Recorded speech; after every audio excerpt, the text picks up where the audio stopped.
Cruises.az-ın dəyərli dostları, müştəriləri, Odyssey of the Seas gəmisi, Royal Caribbean Amerikan gəmi şirkəti və gəminin ən arxa hissəsindəyik. Ən arxa hissəni daha çox əyləncə məkanları üçün istifadə edir bu gəmi. Bu gördüyünüz surfing edə biləcəyiniz, su üzərində surf edə biləcəyinizdir. Hal-hazırda gəmi dayanıb deyə hazırlıqlar gedir, təmizliklər gedir. Bu isə gördüyünüz vakum borudur. Hansı ki, havasızlıq təması ilə insanlar orada uçurlar. Bax, belə bir əyləncə növü.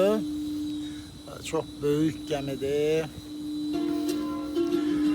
Və də əlavə olaraq belə bir virtual oyunların keçirildiyi bir məkan. Bu kapsül formasında, top formasında olan bir məkandır. Maraqlı əyləncələri burada da axşam vaxtı keçirdirlər.